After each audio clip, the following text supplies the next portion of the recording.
നിങ്ങൾക്കൊക്കെ അറിയാലോ, TECOM internet city ടീകോമിന്റെ ആഭിമുഖ്യത്തിൽ ഉണ്ടായിരുന്ന കമ്പനി വരുമ്പോ എന്തുമാത്രം പ്രതീക്ഷയായിരുന്നു കേരളത്തിന്. കാര്യമെന്ത്? ടീകോം UAE നിന്ന് വരികയാണ്.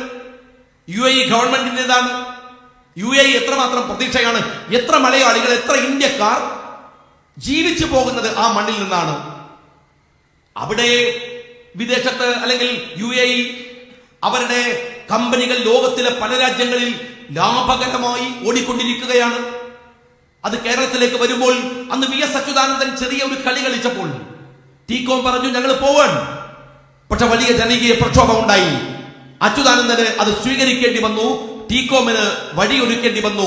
ടീകോം വാഗ്ദാനം ചെയ്തത് ആദ്യം 90,000 പേർക്ക് തൊഴിലെന്നാണ്. ആ ടീകോം ഇന്ന് പടിയിറങ്ങാണ്.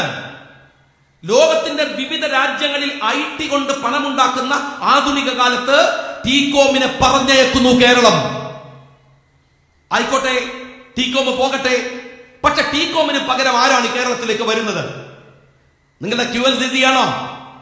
നിങ്ങളുടെ ഊരാനുങ്കലാണോ? കേരളത്തിന്റെ മുഖ്യമന്ത്രി സഖാവ് പിണറായി വിജയൻ മറുപടി പറയണം. ടീകോമിന് പകരം IT രംഗം വാഴാൻ വരുന്നത് ഊരാനുങ്കലാണോ? അതല്ല. മുഖ്യമന്ത്രിയുടെ മകന്റെ അമ്മോഷൻ ഉണ്ടല്ലോ, ക്യാമറകൾ വെച്ച് കച്ചവടം ചെയ്ത അമ്മോഷൻ, അയാളാണോ? അതല്ല. മുഖ്യമന്ത്രിയുടെ മകൾ സാക്ഷാൽ വീണയാണോ? അതുമല്ല. മുഖ്യമന്ത്രിയുടെ കുടുംബത്തിന് മെജോറിറ്റി ഉള്ള ഏത് കമ്പനിയാണ് ഇത് നടത്തുന്നത് എന്ന് പറയേണ്ട ഉത്തരവാദിത്തമുണ്ട്. UAE പോലെ ഒരു വലിയ രാജ്യത്ത് നിന്ന്, ഒരു സമ്പന്നമായ രാജ്യം, ലോകത്ത് മുഴുവൻ പ്രീതി പിടിച്ചുപറ്റിയ ഒരു രാജ്യം, ആ രാജ്യത്തിന്റെ കമ്പനിയെ കേരളത്തിന്റെ തെരുവിൽ നിന്ന് ആട്ടിപ്പറിച്ചു കൊണ്ടുപോകുമ്പോ അവിടെ വരുന്നത് ആരാണ്?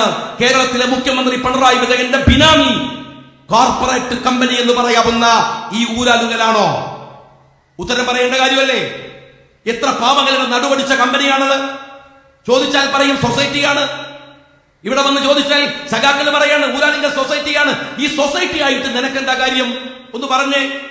ജനങ്ങൾക്ക് ഉപകാരപ്രദമായി, നാട്ടിന് ഉപകാരപ്രദമായി പ്രവർത്തിക്കുന്നതല്ലേ സൊസൈറ്റി? സൊസൈറ്റി കോർപ്പറേറ്റ് ആയാൽ ഈ പറയുന്ന ചെറുവണ്ണൂരിലെ സഖാവിന് ഗുണമുണ്ടോ?